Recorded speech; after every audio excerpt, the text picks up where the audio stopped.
시청하는 부부님들 행복하십시오. 저는 부탁바라입니다. 부처님 마지막 1년의 여정을 기록해 놓은 대반열반경을 보면 안한존자가 부처님께 여쭙습니다. 부처님이 살아계실 때는 여름 와사를 마치고 제자들이 부처님을 칭견하러 왔는데 이제 부처님이 인멸하시고 나면 칭견할 수가 없어서 많이 슬퍼할 것 같습니다 하고 간청을 합니다. 그러자 부처님이 내가 태어난 룸비니 그리고 성도한 부다가야 최초로 수행을 지도했던 녹야원 그리고 인멸한 쿠시나가라를 순례하고 참배하는 것은 나를 칭견하는 것과 같다. 그리고 이어서 이 4대 성지를 칭견하게 되면 죽어서 천상 간다라고 말씀을 하십니다. 부처님 당시에는 수행자들이 6월 보름부터 9월 보름까지 음력입니다. 음력 6월 보름부터 9월 보름까지 인도에는 비가 많이 옵니다. 우리는 장마라고 하는데 이 비 오는 시기를 인도 말로는 와사라고 했습니다. 이걸 우기라고 하기도 하고 스님들이 모여서 수행을 한다라고 해서 안거라고 표현을 하기도 하고 이 안거 시기에는 그 경계를 정해놓고 그 안에서만 생활을 하기 때문에 결제라고 하기도 하고 이걸 마칠 때는 그 경계를 푼다라고 해서 해제라고도 합니다. 이 3개월 집중 수행을 마치고 나면 수행처를 정리하고 부처님을 찾아뵙고 인사 올리고 수행을 점검받는 전통이 있었습니다. 부처님이 인멸하고 난 이후에도 이 전통은 지금까지 그대로 계승이 되고 있습니다. 6월 보름부터 9월 보름까지 3개월 동안 집중 수행을 마치고 나면 수행처를 정비하고 그리고 나서 4대 성지를 순례하면서 부처님을 살아있는 부처님에게 칭견하듯이 인사 올리고 공덕을 쌓는 것이 전통이 되어 갖고 있습니다. 이런 전통들은 면면이 개성돼서 훌륭한 불교 문화를 형성을 했었죠. 제가 부다가야에 머물다 보면 많은 나라에서 불교도들이 순례를 하러 옵니다. 살아있는 부처님을 직접 뵙는 것처럼 수행복을 갖추어 입고 경건하게 행동하고 정성을 다해 참배합니다. 그리고 수행자들을 찾아서 공양도 올리고 공덕을 쌓는데 소홀하지 않습니다. 그런데 어떤 단체들은 순례를 오시는데 옷도 적당히 입으시는 것 같고 행동도 좀 분잡한 것 같고 참배할 적에도 정성이 좀 덜 담긴 것 같고 기념사진 찍는 데 집중을 하고 그리고 호텔에 머물면서 안락함을 주목하는 것 같아서 마음이 많이 아프기도 합니다. 우리가 성지순례를 하는 가장 근본적인 이유는 살아있는 부처님을 대하듯이 부처님이 활동했던 4대 성지를 순례하고 참배하고 그리고 부처님의 가르침에 따라서 수행을 하고 원력도 세우고 공덕도 쌓는 것이 순례하는 가장 중요한 목적입니다. 특히 앞으로 순례를 하실 분들은 가급적 부처님 이래에 불교도들의 수행복이 하얀 색입니다. 기존의 절에서 스님들이 축원을 할 때 백이다늘이라고 하죠. 부처님 이래에 불교도들은 하얀 색을 수행복으로 삼고 법복으로 삼았습니다. 순례를 할 때는 가급적 법복을 여법하게 갖추어 입으시고 부처님이 제자들에게 설했던 경전의 기초에서 수행도 해보시고 그리고 부처님이 늘 제자들에게 그토록 강조했던 부처님 방식대로 수행도 해보시고 편안한 호텔에 머물기보다는 사찰에 머물면서 정진하는 것을 소홀하게 하지 마시길 간곡히 부탁드립니다. 사찰에 머물다 보면 호텔만큼 안락하지는 않을 겁니다. 그러나 우리가 순례하는 목적은 안락함을 추구하는 것이 아니라 살아있는 부처님을 칭견하고 그리고 공덕을 쌓는 것이 목적입니다. 다소 불편하더라도 수행하는 것 소홀하게 하지 마시고 수행하는 스님들을 찾아서 공양 올리고 공덕 쌓는 것을 소홀하지 마시길 간곡히 부탁드립니다. 주변에 인연 있는 분들이 돌아가시면 49제를 지내면서 극락왕생을 발언하지 않습니까? 부처님은 대반열반경에서 4대 성지를 순례하면 지옥 가는 것은 면하고 극락 갈 수 있다라고 해서 전통적인 불교도들은 부모님이 살아계실 때 부모님을 모시고 4대 성지를 순례하는 것을 의무처럼 여겨왔습니다. 이미 부모님이 돌아가신 분들은 인연 있는 분들과 함께 4대 성지를 순례하면서 수행자들을 찾아서 공양 올리고 그렇게 공덕 쌓는 것을 기쁜 마음으로 했습니다.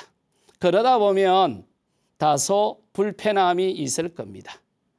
그 불편함을 감수하고 그 불편함을 받아들이고 공덕도 쌓고 수행을 하는 거죠. 꼭 명심하시고 인도 불교 4대 성지를 순례할 때는 마음에 새기고 한 걸음 한 걸음 정성을 다해 순례하시기를 바랍니다. 이번 시간은 행동하기 전에 일어나는 의도를 알아차림하는 삼파자나 수행의 이론과 기술을 함께 살펴보겠습니다. 삼파자나에 대해서는 이미 알고 계시는 분도 있고 또 처음 듣는 분도 있을 겁니다. 그러나 이 시간 설명을 듣고 보면 이미 우리가 수행을 하고 있거나 평소에 자주 들었던 내용입니다. 결론부터 말씀드리면 삼파자나가 직관과 비슷한 용어입니다. 그런데 강당불교에서는 이 용어에 대한 정의가 제대로 내려지지 않고 있습니다. 그 주된 이유 중에 하나가 이것이 수행 기술에 대한 용어이기 때문입니다. 따라서 수행 기술에 대한 경험이 없으면 이 용어를 설명할 방법이 없습니다. 그리고 수행자들도 이 용어에 대한 이해가 깊지 않은 것 같습니다.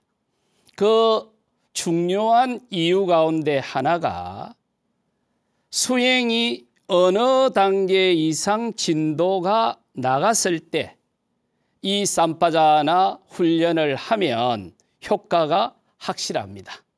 그런데 수행이 낮은 단계에서 이 수행에 대한 훈련을 하게 되면 기술을 어떻게 사용해야 되는지에 대해서 이해도 떨어지고 또 수행의 결과에 대한 효과를 직접 체험을 하면서도 그게 뭘 의미하는지 제대로 파악이 안 되기 때문입니다. 그러나 수행이 진도가 순조롭게 나가고 도예될 정도로 진척이 되면 이 삼파자나 수행 기술을 익혀놓지 않으면 수행은 더 이상 진보가 되지 않습니다. 평소에 이 삼파자나 수행 기술을 넉넉히 익혀놓으시면 수행 막바지에 아주 요긴하게 효과 있게 사용할 수 있습니다. 삼파자나가 직관과 비슷하다라고 말씀을 드렸는데 삼파자나 수행을 설명하기 전에 직관에 대한 이해를 먼저 하게 되면 삼파자나 수행의 원리에 대해서 명확하게 이해할 수가 있을 겁니다. 우리는 직관이라는 말을 자주 듣죠. 이 직관에 대한 사전적 의미는 사유하지 않고 대상을 직접적으로 파악하는 능력, 이렇게 정의를 합니다. 그런데 제가 생각하기에는 이 정의가 충분하지 않은 것 같습니다. 사유를 하지 않는 것이 아니라 분석 사유 논리를 하되 그것을 나열하지 않고 압축해서 현상에 대한 실제를 전체적으로 통찰하는 능력, 저는 이렇게 직관을 정의합니다. 그런데 이 직관을 주로 사용하는 분야는 수행처에서 많이 쓰는데 시중에서는 IT 분야나 디자인 분야에서 직관이라는 용어를 더 많이 사용하는 것 같더만요. 그쪽에서 직관이라는 용어는 쉽다, 간결하다 이런 의미로 즐겨 사용하고 있습니다. 그런데 수행처에서 이 직관이라는 용어는 분석 사유 논리를 하지 않고 이 논리를 압축해서 현상을 보면서 현상에 내재된 실체를 전체적으로 통찰한다. 이런 뉘앙스로 직관이라는 용어를 사용하고 있습니다. 시중의 우스갯소리로 직관이라는 용어는 통밥이라는 말과 비슷한 용어입니다. 우리가 어떤 분야에 처음 발을 디뎌 놓으면 세세하게 설명을 들어도 그 맥락을 제대로 이해를 하지 못해서 막 헤매고 그러지 않습니까? 그런데 그 분야에 오랫동안 종사하다 보면 그 분야의 정보가 점차 축적이 되죠. 그래서 한 소리 들으면 누가 어떤 의도를 가지고 저 이야기를 했고 어떤 경로를 통해서 저 말이 유통되고 소비되는지 그 너머까지도 보이던가요? 저는 보이더만요. 그러니 저는 보이는 게 전부라고 봅니다. 단지 당신의 수준만큼 보여지겠지. 그러니 그 너머에 뭐가 있을 거야 라고 하는 것은 수준이 낮아서 그 너머를 못 볼 뿐이지. 지혜가 깊어지고 안목이 넓어지면 어떤 현상을 보면서 그 현상과 연관돼서 파생되는 것들이 전체적으로 보이지 않습니까? 이걸 흔히 직관적이다 이런 표현을 많이 쓰죠. 그런데 불교에서 이 용어를 처음으로 사용하신 분이 부처님입니다. 부처님이 녹야원에서 오비구들에게 수행을 지도할 때 이 용어를 사용을 합니다. 부처님이 보리수 밑에서 최상의 깨달음을 정득하고 한 2달 정도 더 수행을 하시고는 그 이전에 함께 수행을 했던 오비구를 찾아서 녹야원으로 갑니다. 한 250km 정도 떨어져 있으니 한 보름이나 한 달 정도 걸렸을 걸로 추정이 됩니다. 그 오비구를 찾아가서 최초로 수행을 지도를 하고는 6번째로 찾아온 제자가 있습니다. 어떤 의미에서는 첫 번째로 찾아온 제자일 겁니다. 오비구는 부처님이 직접 찾아가신 분들이고, 그리고 그 소문을 듣고 6번째로 제자가 한 분이 찾아오는데 그 제자가 야사입니다. 그 야사에게 사성제를 설명을 하고 팔정도로 수행을 지도할 때 최초로 이 직관이라는 용어를 사용을 합니다. 야사에게 세조는 차제설법을 쓰란다. 보시, 계행, 천상의 이야기, 욕망의 여임, 욕망의 무입함, 욕망의 오염을 쓰란다. 그리고 욕망으로부터 떠남에서 오는 공덕을 쓰란다. 세조는 야사에게 세존의 법을 따르려는 마음 상태가 되어 있고 신명난 마음 상태가 되어 있고 청정한 마음 상태가 되어 있음을 알았다. 그리고는 불직관설법을 설했다. 즉 고진멸도의 사성제를 설했다.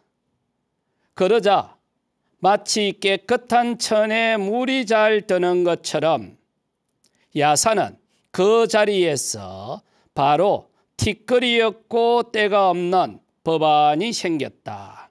무엇이든 생겨나는 것은 모두 소멸하는 것이다 라고 알았다.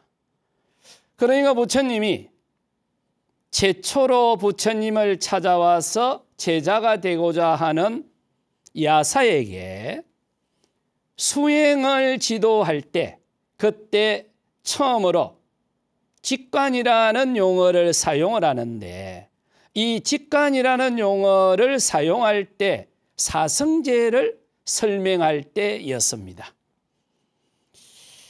그런데 이 부처님이 사용했던 직관이라는 용어가 빨리어로 사묵강 식가라는 용어였는데 이 용어를 한문어로 번역을 하게 되면 압축, 응축이라는 용어입니다. 이 압축이나 응축이라는 용어를 수행과 연관지어서 직관이라고 저는 표현을 합니다. 그러면 이 분석이나 직관을 사용하는 분야들이 많죠? 소설은 어떻죠? 장편소설 같은 거는 분석이나 논리적으로 계속 분량을 늘려가죠. 그런데 시는 압축을 해버리지 않습니까? 조정래 선생이 태백산맥 같은 걸 10권의 장편소설을 쓰면 김초애 선생은 한 페이지로 시로 압축을 한다네요. 참 분야가 다르기는 해도 열불나기도 할 겁니다. 영화나 드라마는 어떻죠? 논리 기법으로 계속 나열을 해가죠. 그런데 15초나 30초의 승부를 걸어야 되는 광고는 그렇게 할 수가 없습니다. 극도로 압축을 해서 핵심적인 이미지만 던져버리지 않습니까? 이럴 때 우리는 직관 기술을 쓰는 거죠. 그러면 분석기법하고 직관기법은 그 쓰임새가 분야가 다르죠. 물질을 다룰 때는 어떻죠? 물질을 분석하고 사유하고 논리적으로 체계를 시키면서 그 물질에 내재되어 있는 실제를, 규칙성을 파악하기 위해서 노력을 하죠. 그러다가 친한 친구가 찾아오면 가서 차 한잔하고 돌아와도 행체가 크게 변화되어 있지 않을 겁니다. 그런데 혹시 마음에 망상이 떠오를 때가 있던가요? 이 망상은 떠오르는 순간 바로 즉각적으로 처리를 해야 됩니다. 그러지 않고 망상이 떠오르는 순간 친구하고 차 한잔 마시고 오면 그 망상은 이미 없지 않습니까? 행체를 바꾸어 버렸죠. 그러니까 망상과 같은 마음 현상을 다룰 때는 그 현상이 마음 공간에 떠오르는 순간 그 생각이 행체를 바꾸기 전에 그 현상을 알아차림하면서 그 현상에 내재된 실체까지를 순식간에 통찰을 해버려야 되는 겁니다. 이럴 때 사용하는 용어가 직관이죠.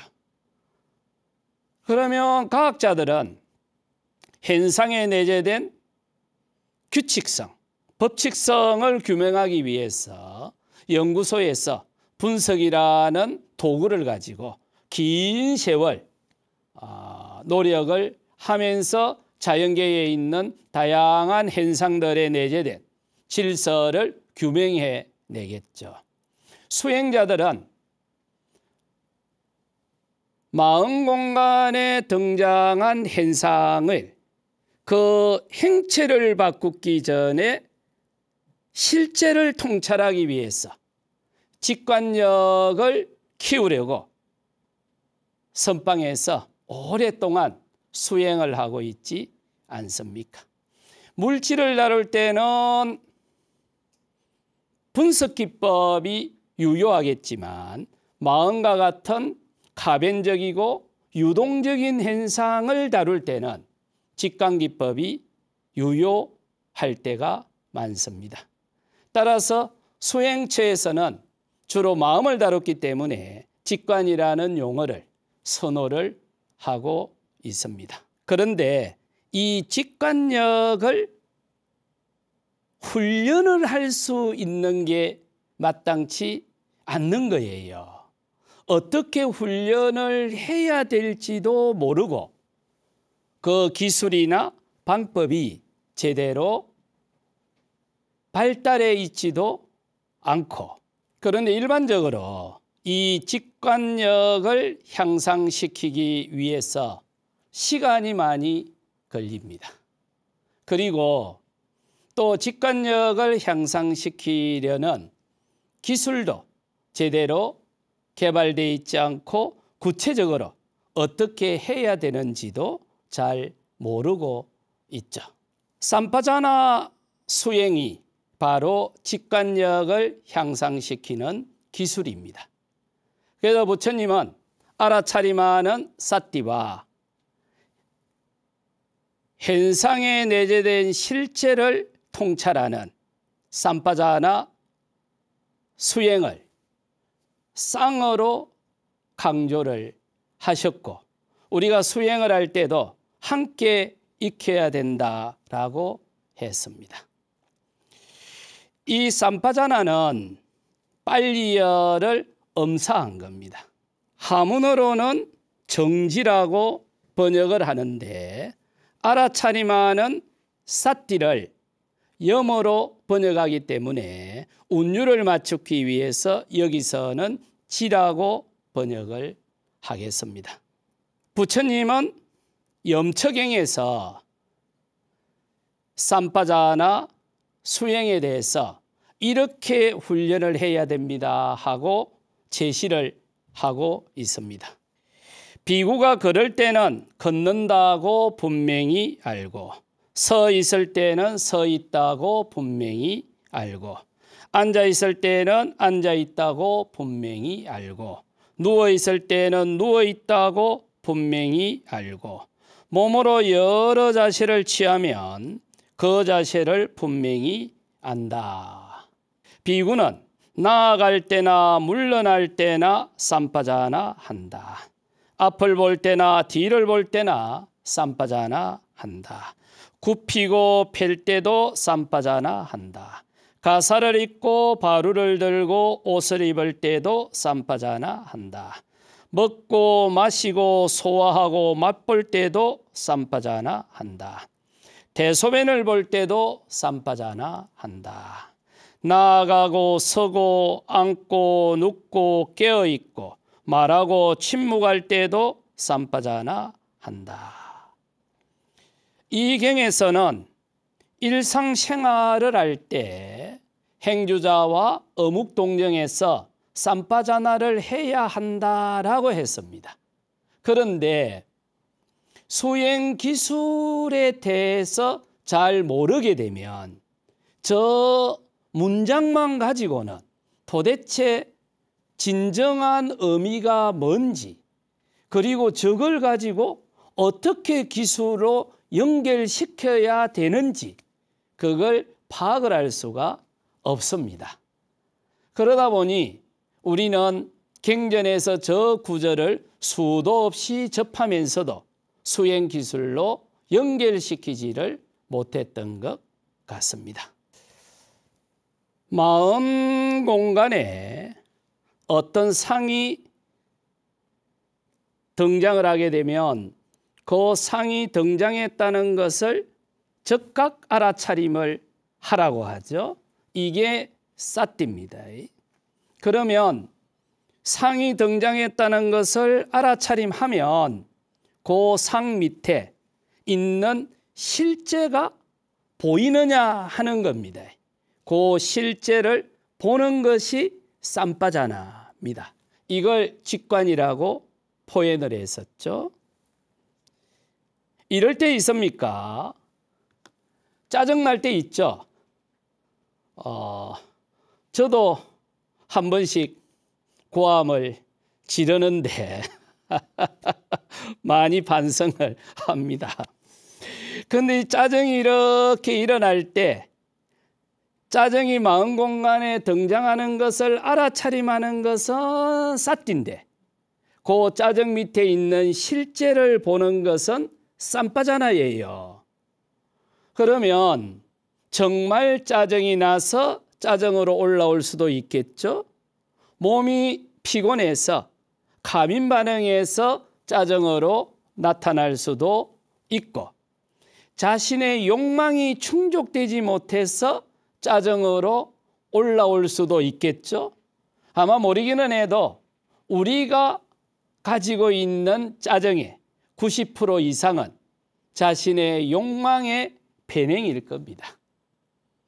그러면 이렇게 짜증이 올라오는 것을 알아차림하는 것은 쌈바자나. 짜증남 하면서 그 짜증 밑에 있는 실체를 포착을 해야 되는 거죠. 이게 쌈바자나. 가령 애들이 칭을 댈 때 있습니까? 애들이 막 칭을 대는데 어머니나 할머니들은 애들이 와서 칭을 대면 가서 잘 아프지 않습니까? 현상은 칭을댐인데 실제는 졸림이죠. 그런데 그 칭을댐을 문자로 논리로 책을 쓰면 10권을 써도 부족할 거예요. 그런데 우리 어머니나 할머니들은 오랜 생활의 지혜로 칭을댐을 보면서 그 밑에 있는 너머까지도 보이는 거죠. 이걸 우리가 흔히 직관력 또는 쌈바자나 이런 표현을 하지 않습니까? 그러면 이 직관력을 키우고 쌈바자나를 키우기 위해서 구체적으로 훈련을 해야 커진다는 거죠. 연습을 하게 되면 실력이 늘어나겠죠.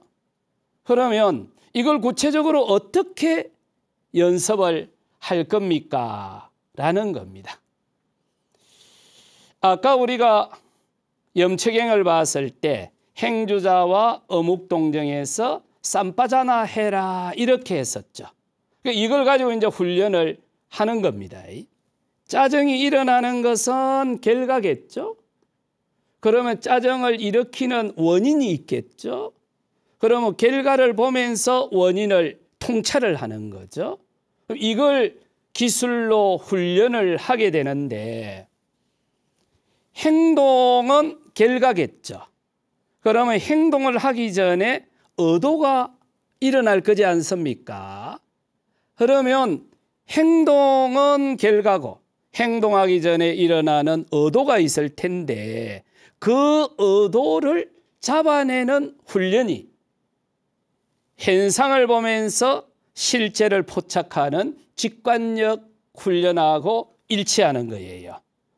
그래서 부처님이 말씀을 했던 것이 염초경에서 부처님이 말씀한 것이 행동을 할 때 쌈빠자나 해라 이리 했는데 그 의미는 행동을 할 때 행동하기 전에 일어나는 의도를 알아차림해라 이 말이거든요. 그러면 쌈빠자나에 대해서 정의는 행동하기 전에 일어나는 의도를 알아차림하는 것, 의도 알아차림 이게 쌈빠자나의 정의입니다. 또 이걸 가지고 직관력 훈련을 하는데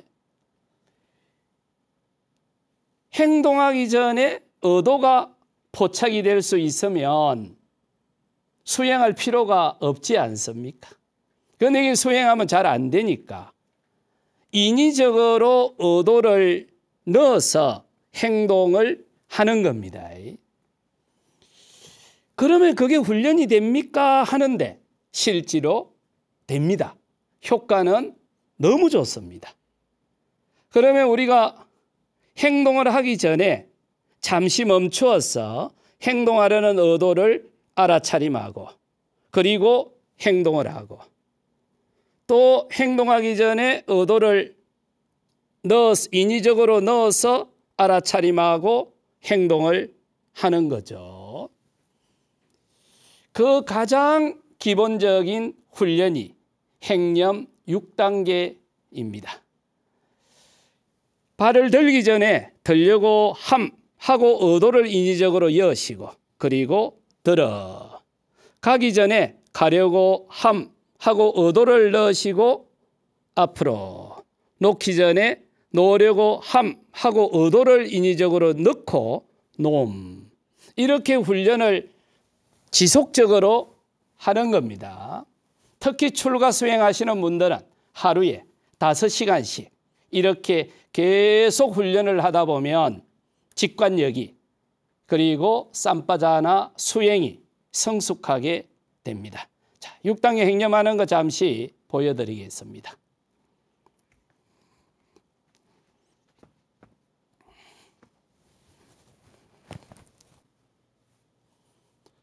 자, 편안하게 서셔서 허리 똑바로 세우시고 목도 똑바로 세우시고 턱만 살짝 당겨주시고 4~5m의 시선을 툭 던져 놓으시고 발을 들기 전에 들려고 함 하고 의도를 발바닥에 두시고 들어 발을 앞으로 가기 전에 가려고 함 하고 의도를 여시고 앞으로 발을 놓기 전에 놓으려고 함 하고 의도를 발바닥에 두시고 놓음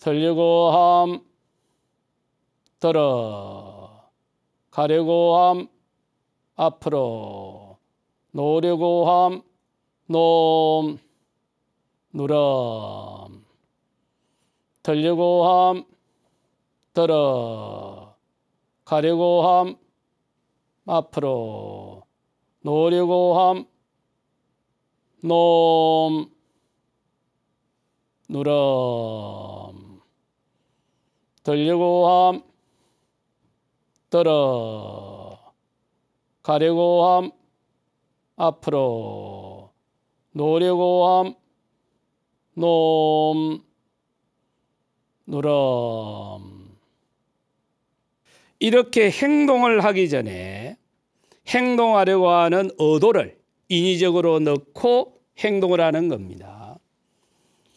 차를 마실 적에도 바로 마시지 말고 잔을 잡으려고 하고 의도를 넣으시고 잡으시고, 마실 때도 마시려고 하고 의도를 넣고 마시고, 문을 열 때도 문 앞에 서서 열려고 하고 여시고, 닫을 때도 닫으려고 하고 닫으시고, 신을 신을 때도 신 앞에 서서 신으려고 하고 신으시고, 벗을 때도 벗으려고 하고 벗으시고, 훈련을 할 때는 의도를 인위적으로 넣고 그리고 나서 행동을 하는 겁니다. 이렇게 조금 지속해서 하게 되면 어느 순간 꽃잎이 열리듯이 행동하기 전에 꿈틀하고 마음에서 일어나는 의도가 포착되기 시작합니다. 그러면 수행은 다음 단계로 넘어가게 됩니다. 이걸 부처님은 염처경에서 알아차림하는 사띠와 행동하기 전에 일어나는 의도를 포착하는 삼빠자나를 쌍어로 설명을 했습니다. 사띠를 강화시키는 것이 앉아서 하는 잔염이라면 삼빠자나를 강화하는 수행은 생활 속에서 하는 생활염이었습니다. 이렇게 삼빠자나 수행을 해서 수행이 진도가 나가서 도에 이르는 5분의 4 지점에 도달을 하면 칠각지분을 익히셔야 됩니다. 그러면 그 힘으로 초선, 2선, 3선, 4선을 지나서 도에 들어서 최상의 깨달음을 정득할 수 있습니다. 이때 반드시 익혀야 되는 수행 기술이 행동하기 전에 일어나는 의도를 포착하는 삼빠자나 수행 기술입니다. 이 수행을 통해서 직관력이 성장하게 되고 수행은 다음 단계로 진보할 수 있습니다. 수행의 기준, 명상의 표준, 부처님 수행기술의 부타빠라였습니다. 함께한 부부님들 행복하십시오. 저는 다음 시간에 뵙겠습니다. 이마야 담마 누담마 빠띠빠띠야 부땅 푸제미 이마야 담마 누담마 빠띠빠띠야 담망 푸제미 이마야 담마 누담마 빠띠빠띠야 상강 푸제미 사두 사두 사두